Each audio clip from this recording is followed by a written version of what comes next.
देखिए महोदय जी, अगर आप दवा वाला हैं तो किसी अस्पताल में जाइए, ये पुलिस स्टेशन। ये मिस्टर दवा वाला शहर के जाने माने लॉयर दवा वाला है।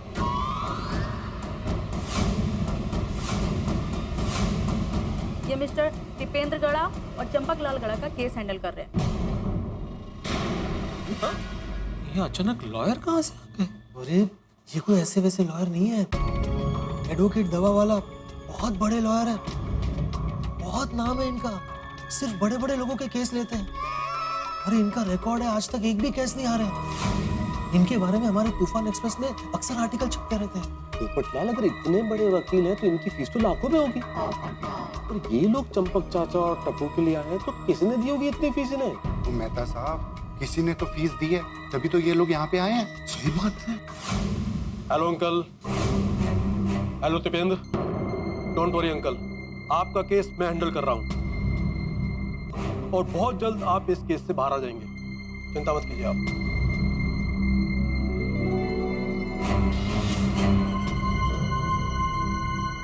लेकिन मैंने तो किसी वकील को नहीं बुलाया। मैं तो वकील किसने बुलाया? चाचा जी, वकील के लिए मेहता साहब, आप आगे नहीं आएंगे, जो भी बोलना है वहीं से बोलेंगे। Go back. सॉरी, मैं यहीं से बोलूं। हाँ चाचा जी, हम सब तो आपके साथ यहाँ पे, हम कैसे बुला सकते हैं? किसी ने नहीं बुलाया। ओ, मतलब आप जेठालाल की ओर से आए? जी हाँ। आपको झटिया ले भेजा? जी हाँ। कहाँ है मेरा झटिया? मेरा झटिया कहाँ है? देखिए अंकल, वो तो मैं नहीं जानता हूँ, लेकिन मैं यहाँ पर आपकी हेल्प करने के लिए आया हूँ। देखिए इंस्पेक्टर साहब, मुझे आपसे सिर्फ दो बातें करनी है। पहली ये, मेरे क्लाइंट के साथ में आप बिल्कुल भी जोर जबरदस्ती नहीं करेंगे। और दूसरी, पूछताछ के लिए बिल्कुल भी प्रेशर नहीं डालेंगे, क्योंकि चंपक लाल गड़ा एक सीनियर सिटीजन है और बुजुर्ग आदमी है और इनका जेठालाल के बिजनेस में कोई भी इन्वॉल्वमेंट नहीं है। इसलिए आपको जो भी कुछ पूछताछ करनी है वो मुझसे कीजिएगा। ओके। और इन दोनों के नाम पर कोई भी प्रॉपर्टी नहीं है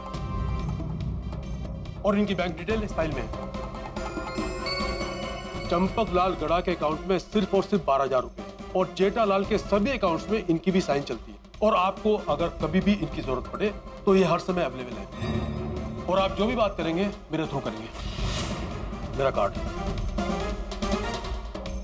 ओके। अगर आपको पुलिस की तरफ से कोई भी पूछताछ के लिए फोन आए तो आप मुझे फोन करेंगे।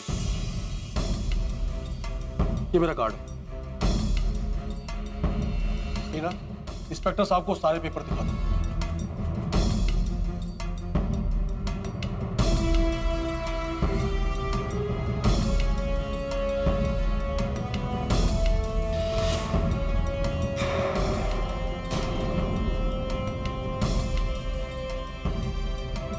इंस्पेक्टर साहब, सब ठीक है ना?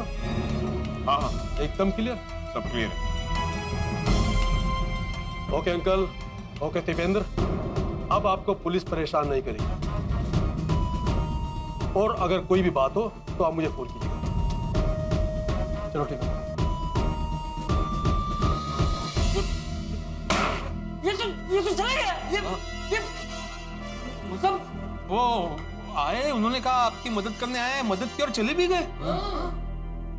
चाचा जी, आप जा सकते हैं। जेठालाल ने क्या दांव खेला है, आपको बचाने के लिए उसने शहर के सबसे बड़े वकील को अपॉइंट कर लिया। क्या? आप जा सकते हैं। मैं कहीं नहीं जाने वाला। क्या कह रहे हैं आप चाचा जी? चलिए। नहीं, मैं कहीं नहीं जाऊंगा, मैं यहीं रहूंगा। मुझे छोड़ना मत, मुझे जेल में बंद कर दे। दादाजी, नहीं, मैं कहीं नहीं जाऊंगा। जब तक मेरा जेठिया वापस नहीं आ जाता मैं यहीं रहूंगा। पांडे बेटा, मेरी बात समझो। तुम मुझे जेल में डाल दो। मेरे बेटे को पता चलेगा कि तुमने मुझे जेल में बंद कर दिया है तो जहां पर भी होगा वहां से तुरंत भाग कर आ जाएगा। चाचा जी, अब आपका बेटा इस देश में कभी नहीं आएगा। आज के बाद जेठालाल परदेसी कहलाया जाए। और आप तो अच्छी तरह जानते हैं कि परदेसी कभी लौट कर नहीं आता। नहीं, वो आएगा, मेरी बात सुनो, वो आएगा। चाचा जी, अब आप जाइए, जरूरत पड़ी तो मैं फिर से आपको पूछताछ के लिए बुलाऊंगा। चलिए चाचा जी। चलिए चलिए, समझिए प्लीज, चलिए। अरे मैंने बोला मैं कहीं नहीं जाऊंगा। ये कैसे कानून व्यवस्था है हमारी? दोष कानून व्यवस्था का नहीं है चाचा जी, मानवता को सबसे ज्यादा अहमियत देने वाली हमारे भारत देश की कानून व्यवस्था है। कानून सबको अपनी फरियाद सुनाने का और अपने आप को बेगुनाह साबित करने का मौका देता है। कानून गुनहगार को कड़ी से कड़ी सजा मिले उसका प्रयत्न करता है, सबको समान हक मिले वो भी प्रयत्न करता है। इसलिए तो कानून की देवी ने अपनी आंखों पे पट्टी बांधी है ताकि भेदभाव ना हो। कुछ लोग कानून अंधा है ऐसा समझकर ये देश छोड़कर भाग जाते हैं, पर मुंबई पुलिस ऐसे गुनहगार को छोड़ती नहीं। पर हम जेठालाल को गिरफ्तार तो जरूर करेंगे। हाँ, कड़ी से कड़ी सजा देना मेरे जेठिया को। 100 करोड़ खा गया है ना उन लोगों के, उसे 100 करोड़ दंडे मारना। 100 करोड़। चाचा जी प्लीज। हाँ चाचा जी, हम उसे 100 करोड़ डंडे जरूर मारेंगे, लेकिन आप प्लीज इस वक्त यहाँ से जाइए। चलिए चाचा जी, चलिए। और हाँ, 1 मिनट गोकुलधाम वासियों, जरूरत पड़ने पर मैं आप लोगों को फिर से पूछताछ के लिए बुलाऊंगा। आएंगे? हाँ बिल्कुल आएंगे हम लोग। पांडे जी, हम इतने सारे लोग हैं, आपकी वो बड़ी वाली गाड़ी मिल जाती तो। अच्छा। पाटिल, हमारी वैन दूसरे केस में गई है ना? जी सर। तो कल आएगी। अगर पोपटलाल तुम्हें वैन में ही जाने का शौक है तो एक दिन हवालात में रुक जाओ, जब वैन आएगी तो हम तुम्हें छोड़ देंगे। नहीं, एक बात बता दूं, वैन गुनहगार को पुलिस स्टेशन में लाने के लिए है, छोड़ने के लिए नहीं है, समझा? नहीं पांडे जी, हम लोग अलग अलग रिक्शा करके चली जाएंगे। आप पोपटलाल कहाँ है थोड़ा? हाँ, रिक्शा से चले जाएंगे। चाचा जी, तुसी फिक्र ना करो, वाहिगुरु जी सब चंगाई करेंगे। चाचा जी प्लीज संभालिए अपने आप को, हम सब आपके साथ हैं। चाचा जी अब ज्यादा मत सोचिए, चलिए घर चलिए। मैं भी गोकुलधाम सोसाइटी में फोन करके सबको बता देता हूँ कि हम लोग आ रहे हैं, वहाँ परेशान हो रहे होंगे सब लोग। आइए।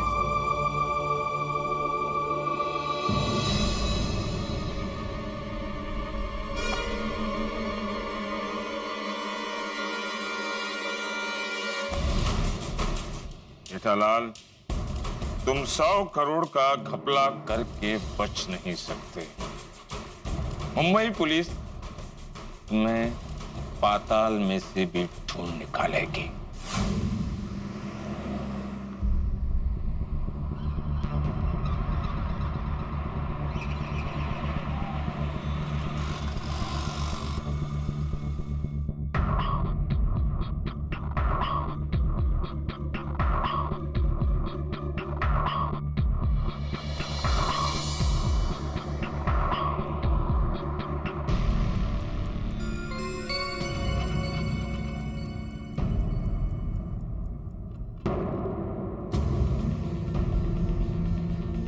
चाचा जी, क्या हुआ? सब ठीक तो है ना? बताइए ना चाचा जी। पुलिस को गलतफहमी हुई थी ना?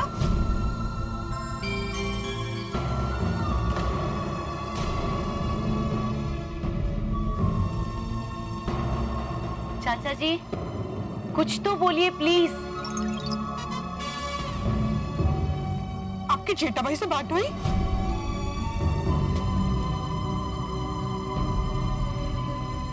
तप्पू, तू तो कुछ बोल पड़ा। तप्पू प्लीज बोलना, क्या हुआ?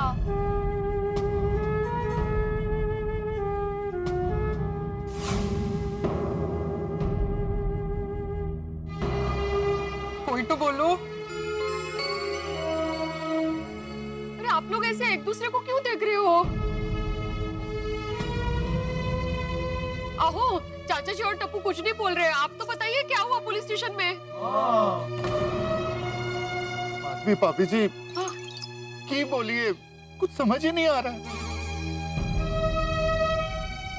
मतलब जेठा भाई ने सच में 100 करोड़ का कफला किया है? हाँ माधवी, हाँ।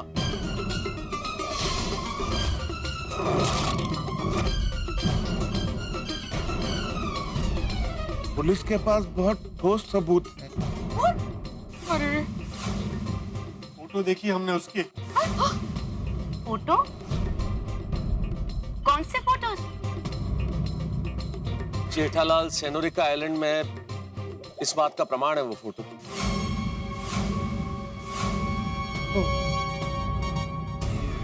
हाँ, पर उनसे कोई कांटेक्ट नहीं हो पा रहा है। हाँ, जेठालाल से कांटेक्ट नहीं हो पा रहा है, लेकिन उसने वकील भेज दिया। इस वजह से चंपक चाचा और टप्पू छूट गए, वरना पता नहीं क्या होता। जेठा भाई ने वकील भेजा? मतलब उनको अंदाजा है यहाँ क्या हो रहा है? तभी तो माधवी पूरी प्लानिंग करके यहाँ से चला गया है जेठालाल। क्या? कुछ समझ में नहीं आ रहा है। समझ में क्या? मुझे तो अभी भी मानने में ही नहीं आ रहा है। टप्पू, टप्पू ये क्या है? जेठा अंकल? मेरा परम मित्र जेठालाल कैसे कर सकता है ऐसा? और जरूरत क्या थी ये सब करने की? अरे सब कुछ तो था उसके पास, क्या नहीं? ये हंसता खेलता हमारा गोकुल धाम का परिवार, चंपक चाचा जैसे पिता, दया भाभी जैसी जीवन संगिनी, टप्पू जैसा पुत्र, हमारे जैसे दोस्त, और ये करके चला गया। समझ में नहीं आता क्यों किया उसने ऐसा।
चाचा जी प्लीज आप ऐसा मत बोलिए। अरे तो क्या बोलूं मैं तो क्या बोलूं? मेरे जेठिया ने ऐसा किया, मेरे जेठिया ने। सब लोग कब से सवाल पे सवाल पूछे जा रहे हैं, लेकिन मैं लाचार खड़ा हूं। जवाब दूं तो क्या दूं?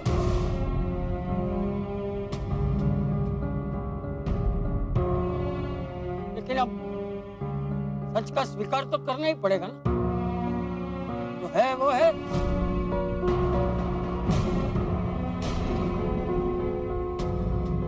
देखो, आप सब लोग सुबह से जेठिया की वजह से परेशान हो रहे हैं। आप सब लोग घर जाओ, घर जाओ। टप्पू चल बेटा, घर चल।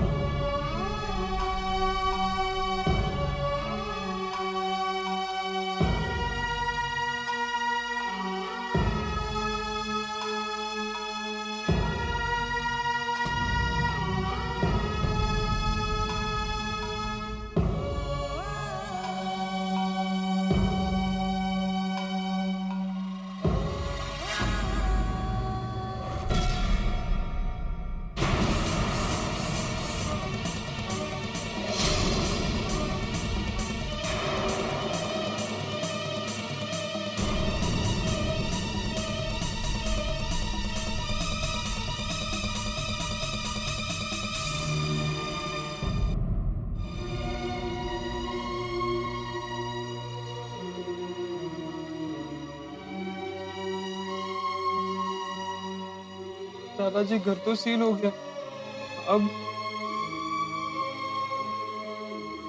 सिर्फ घर ही सील नहीं हुआ है टपुड़ा, हमारी सारी यादें, सारा समय, तेरा बचपन सब सील हो गया है।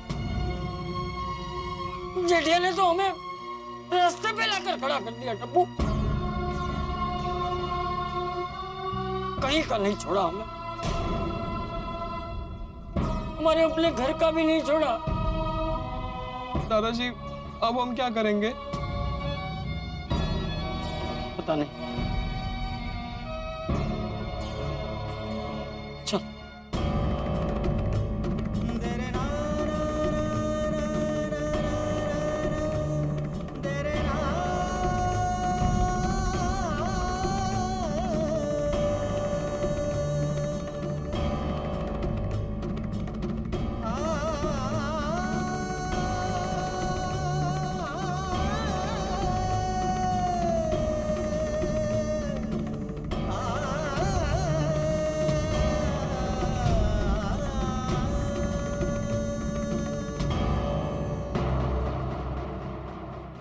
सच का स्वीकार करने की बात कर रहा था मैं,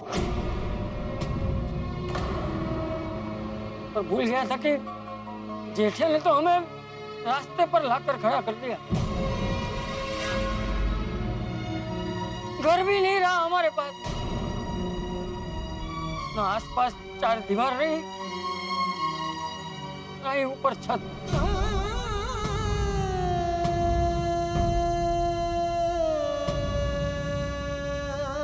कुछ नहीं बचा। चाचा जी, आप ये कैसी बातें कर रहे हैं?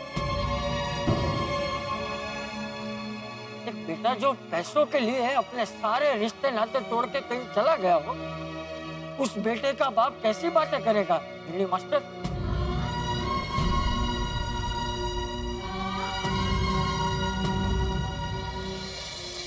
क्या परफेक्ट प्लानिंग की है जेठालाल? शायद उसे पहले से सब कुछ पता था कि क्या होने वाला है, इसलिए वकील भेज के चंपक चाचा और टप्पू को छुड़ा लिया। हर चीज की प्लानिंग तो कर ली जेठालाल ने, लेकिन दो चीजों की प्लानिंग करना भूल गया। चंपक चाचा और टप्पू को पहुंचे दुख का, और हम गोकुलधाम निवासियों की भावनाओं को जो ठेस पहुंची है, उसकी प्लानिंग नहीं कर पाया जेठालाल। चंपक चाचा भले ही कितने ही ठीक ठाक क्यों ना लग रहे हो, लेकिन भीतर से टूट चुके हैं। और टूटे भी क्यों ना, जेठालाल ने काम ही ऐसा किया। घर सील हो गया चंपक चाचा का। कहाँ जाएंगे चंपक चाचा, कहाँ रहेंगे? भाई, हम गोकुलधाम निवासियों के दरवाजे और घर तो उनके लिए हमेशा खुले हैं, लेकिन स्वाभिमान के शिखर पे बैठे चंपक चाचा क्या यहाँ रहने के लिए तैयार होंगे? क्या होगा कोई नहीं जानता, लेकिन इतना जरूर तय है कि ये जो घड़ी है, इसमें दुख भी है, संकट भी है, क्रोध भी है। अब इस वक्त मुझे जेठालाल पे बहुत गुस्सा भी आ रहा है और चंपक चाचा के लिए बहुत दुख भी हो रहा है। क्या होता है आगे तो पता चलेगा कल, लेकिन इस वक्त चंपक चाचा को संभालना बहुत जरूरी है। बस देखते रहिए तारक मेहता का उल्टा चश्मा, देखते रहिए, हंसते रहिए।